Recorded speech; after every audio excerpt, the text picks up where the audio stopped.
श्याम जपो वरमाला रे। तो क्या कहते, सपना हूँ नहीं हरि आयल रे गोकुल गिरधारी। सपना हूँ नहीं, सपने में नहीं आया, हरि आयल रे गोकुल गिरधारी।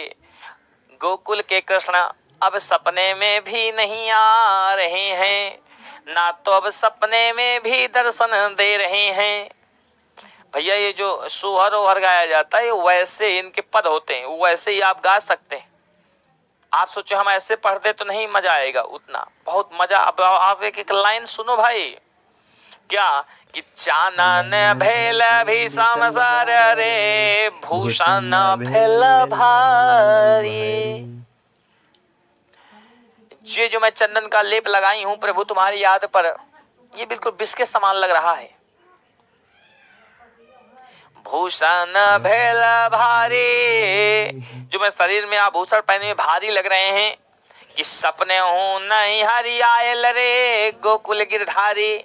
सपनों में भी आजकल मेरी गिरधारी नहीं आ रही क्या। एक सारी ठाड़ी का दाम तारे रे पतहे रथी मुरारी।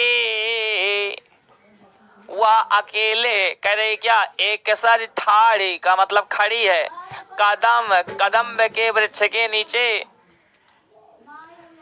एक सारी ठाड़ी कदम तारे रे पतहे रथी मुरारी। वह अकेले कदम के नीचे खड़ी है, भगवान श्री कृष्ण की राह हिर रही है कि कब मेरे राजा जी आएंगे, कब मेरे बाबू आएंगे।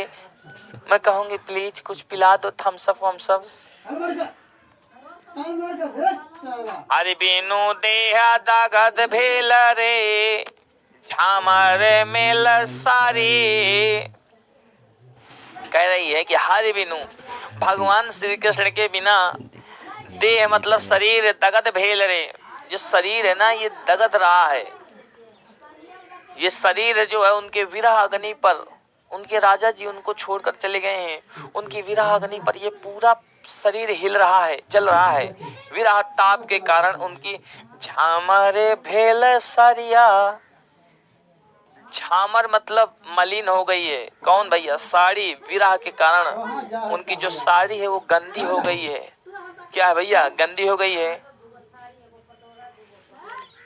जहाँ जहाँ तोहे उधव है तोहे मधुपुर जाहे।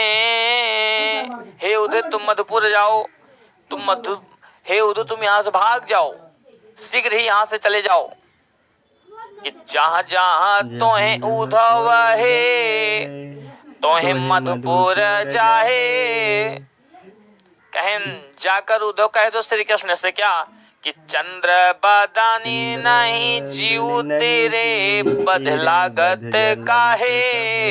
कृष्ण से कहना कि कहना कि चंद्रमुखी का यदि तुम्हारी वापस आने की उम्मीद में प्राणांत हो गया तो उसकी हत्या, वध मतलब उसकी हत्या तुम्ही को लगेगी। चंद्र बदानी नहीं जीव तेरे, तुम्हारी चंद्रमा के समान कोमल राधा अगर ये मर गई तो बध लागत काहे।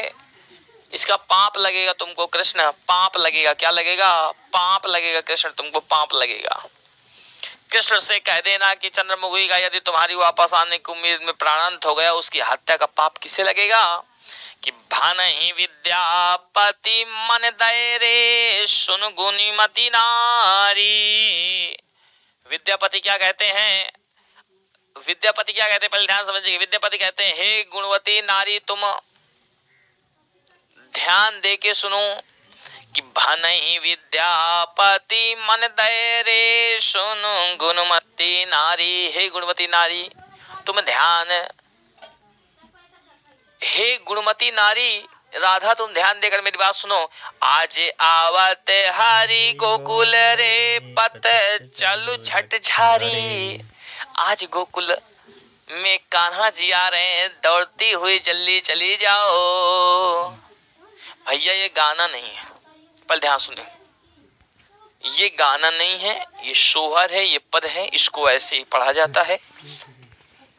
ठीक है, इसको समझिए आप ध्यान से। इसके प्रश्न उत्तर भी आगे कल लिखना है। अब दूसरे पद पर क्या कह रहे हैं, अब ध्यान से समझिएगा, बसंत ऋतु का वर्णन हो रहा है, मजेदार वर्णन है, अब ध्यान से सुनिएगा बच्चों। सरस बसंत समय भला पालो रे, सरस बसंत समय भल पाउल, दक्षिण पवन बहु धीरे। अब ध्यान से समझिएगा, मजा आएगा।